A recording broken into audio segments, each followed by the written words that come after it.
Cuando era chico, me acuerdo que para ir al colegio tenía que tomar un colectivo. Y había dos posibilidades, o tomarse el colectivo de línea o tomarse el colectivo diferencial.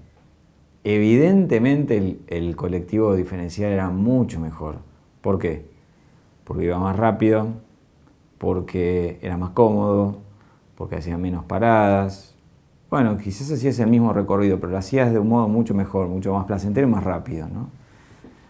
Algo así pasa en este tema que vamos a hablar ahora. Venimos hablando del caballero cristiano, pero es como este colectivo diferencial, el ser cristiano, para desarrollar la plenitud humana o para desarrollar mi propia humanidad. Todos queremos mejorar, todos queremos desarrollarnos como personas, todos queremos sacar toda nuestra potencialidad, pero el cristianismo es como este colectivo, va más rápido, hace menos paradas, es más cómodo. Contamos con un diferencial y de ese diferencial vamos a hablar en esta charla. Para eso vamos a ver la vida de los santos. Es interesantísimo ver la vida de los santos porque uno ve ahí, por un lado, personas de carne y hueso, personas que desarrollaron su humanidad a altísimas cumbres, podemos decir, personas que fueron humanamente muy luminosas y también personas con mucha personalidad, porque no hay un santo que sea igual a otro, al contrario, son como piezas únicas. ¿Por qué? Porque han dejado que la gracia de Dios, que ese plan de Dios que tenían para ellos, se hiciera carne en ellos. Entonces, bueno, cada tanto vamos a ver la vida de los santos para ver esto, cómo la fe te da muchas ventajas para poder desarrollarte como persona, a diferencia de una persona que está simplemente movida por razones humanas, por sus propias fuerzas humanas. Dice esto Newman, siguiendo nuestro santo cardenal, dice que especialmente hay una diferencia muy grande en la profundidad que tiene la fe cuando arraiga las virtudes o cuando hace una acción buena, que con respecto a una persona que simplemente lo hace movida por su propia voluntad. Dice así: en este momento el caballero es creación no del cristianismo, sino de la civilización. Aclaro esto. Cuando habla de este caballero, habla el caballero de Inglaterra de ese momento. Era un producto de la civilización. Lo que era ser aceptado en ese momento era ser un caballero con esas cualidades, con esos buenos hábitos y buenas maneras de hablar y relacionarse. Y continúa diciendo, la razón es obvia. El mundo se contenta con adecentar la superficie de las cosas, mientras que la Iglesia apunta a regenerar las profundidades mismas del corazón. O sea, digamos, son palabras más, palabras menos, que el mundo lo que quiere es el cambio superficial de la persona, que sea una persona que sea civilizada, que se pueda relacionar bien con las personas, mientras que la Iglesia y la fe le interesa la reforma interior de la persona. Por eso tiene raíces más hondas las virtudes humanas en el hombre de fe. Una primera ventaja se podría titular con una máxima económica. A mayor demanda, mayor oferta. Sabemos que las enseñanzas de Jesús son muy demandantes, que piden mucho. Cuando uno lee la palabra, te das cuenta que el cristianismo tiene una moral muy alta. O sea que sus enseñanzas morales son muy grandes. Buscan una perfección humana muy grande. Y sabemos que muchas cosas hasta humanamente son imposibles sin la ayuda de Dios. Esto Newman lo dice así. Recuérdense los pasajes en que se nos invita a no hacer frente a quien nos hace el mal, a no poner resistencia al malvado y a presentar la mejilla al que abofetea, a perdonar de corazón a nuestro hermano, aunque nos ofenda hasta 70 veces 7, a amar y bendecir a nuestros enemigos, a amar sin disimulo, a valorar a los demás por encima de nosotros, a llevar las cargas unos de otros, a condescender con personas de baja condición, a servir a nuestros hermanos, tanto más humildemente cuanto más elevada sea nuestra posición, a ser como niños en sencillez y humildad. Y después continúa, bueno, dado estas cosas, necesitamos de la gracia. Es como que las enseñanzas de Jesús están programadas para que además tengas como un plus que viene de la gracia. Podemos decir que es como, imagínate que tenés que correr una carrera, que bueno, eso consiste también en tener un auto que pueda ir a determinada velocidad. Así podemos decir que las enseñanzas de Jesús requieren de la gracia de Dios para poder llevarlas en práctica. Pensemos, no sé, amar a los enemigos. Es algo que no te nace naturalmente. Perdonar a una persona que te hizo el mal, bueno, naturalmente uno no lo hace. Pero bueno, por la gracia de Dios, porque Jesús te lo pide en primer lugar, pero además te da la gracia para poder vivir de ese modo. Los santos son ejemplos de eso. Y no solo los santos, le cuento de una persona en un retiro espiritual, una persona humilde, sin tampoco tanta formación, se dio cuenta que tenía que perdonar a las personas que habían matado a sus propios hermanos. Entonces él fue al pueblo donde estaba esa persona y le dijo, yo te perdono a vos, yo te perdono a vos, yo te perdono a vos. ¿Qué es esto sino la fuerza de la gracia? Esta persona humanamente jamás podría hacer una cosa de este tipo. Pero gracias a la fuerza de la gracia fue capaz de hacer eso. Una segunda ventaja es la armonía de distintas virtudes que recibe el cristiano.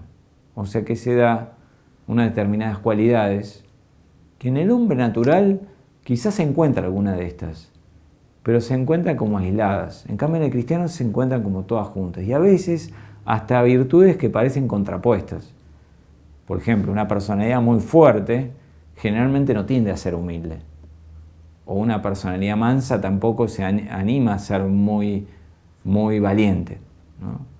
Y así podemos decir que una persona muy reflexiva no tiende a ser frontal, ¿no?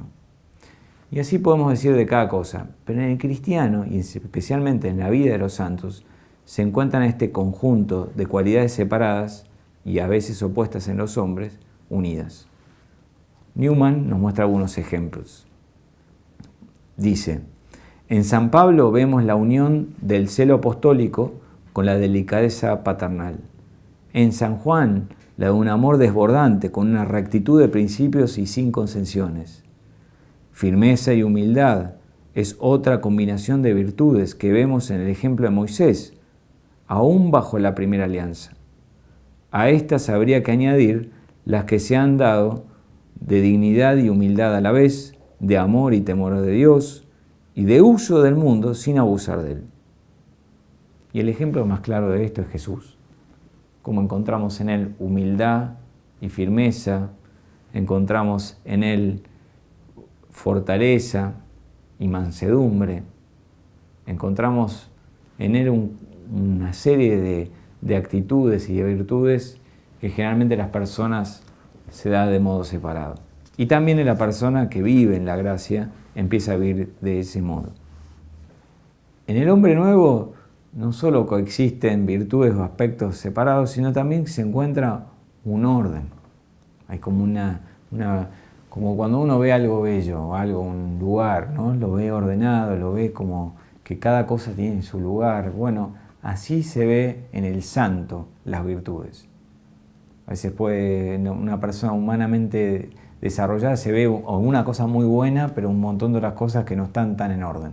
En el santo se ve como una cantidad de cosas que se ven en orden. Y eso Newman le llama como una simetría, o sea, usando un término matemático.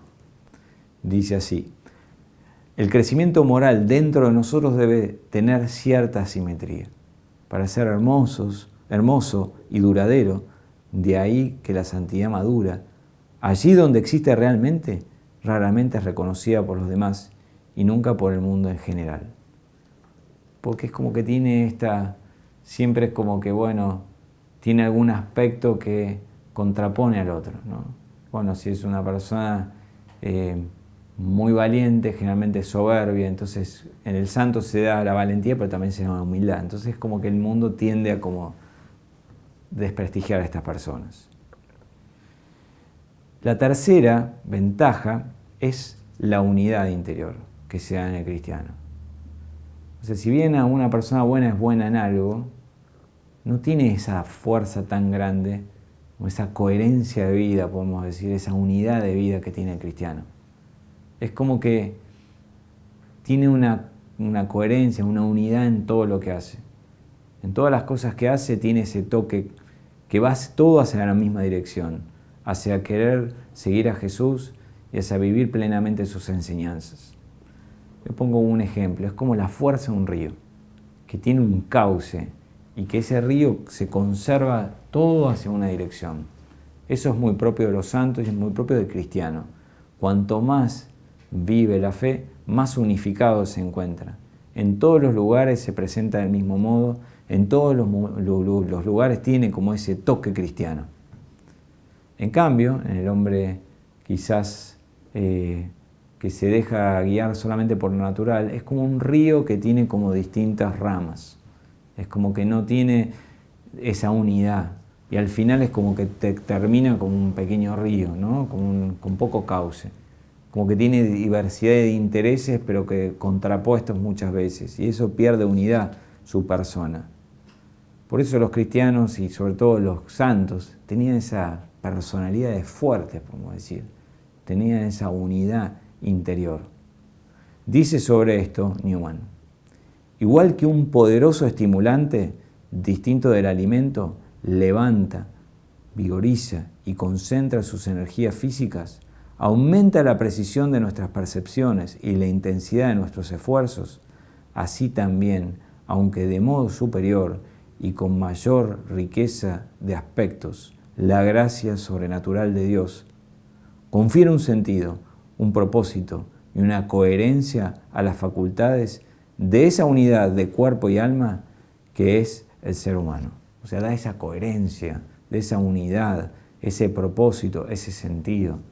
Eso es algo que es propio de la fe. Por eso la humanidad del cristiano es mucho más fuerte. Y por último, y con esto termino, la cuarta ventaja para el cristiano es que recibe una nueva visión. Esto habla mucho el cardenal Ratzinger, que después va a ser el Papa Benedicto. Habla cómo la fe te da una extensión de la visión. No es que te restringe, sino que te amplía horizontes. Es como que la realidad se nos agranda con el cristianismo. Nos hace ver con mayor profundidad las cosas, pero también nos hace ver cosas que no veríamos con la simple razón. Por ejemplo, imagínense, no sé, la Santísima Trinidad o las verdades del cielo. Todas las verdades cristianas son como una extensión de la realidad. Y dice Newman: uno de los defectos que el hombre adquirió en su caída fue la ignorancia o ceguera espiritual. Consiguientemente, uno de los dones que recibe en su restauración es la capacidad de percibir las cosas espirituales, de modo que si antes de llegar a la gracia de Cristo puede ya inquirir razones y obtener conclusiones sobre las verdades religiosas, después es además capaz de verlas.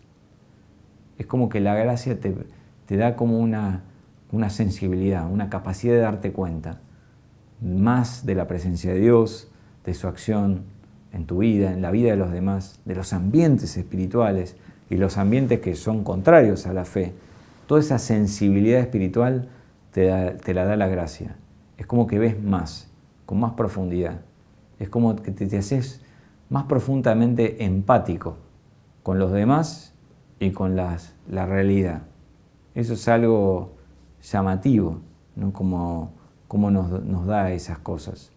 Yo lo veo claramente, ¿no? Que después de haber abrazado la fe, es como que me da una mayor capacidad de leer adentro a las personas, de sentirme más capaz de darme cuenta que piensen, que no. Es como una luz sobrenatural que el Señor te va regalando, que antes quizás vivías como más achatado de tu visión de la vida.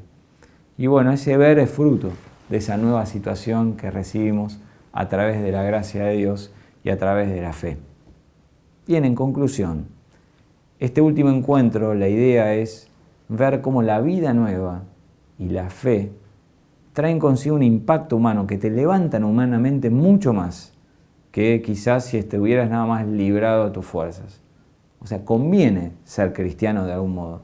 Te desarrolla más humanamente ser cristiano que no tener la fuerza de la gracia y no tener este plus que te da la vida de fe.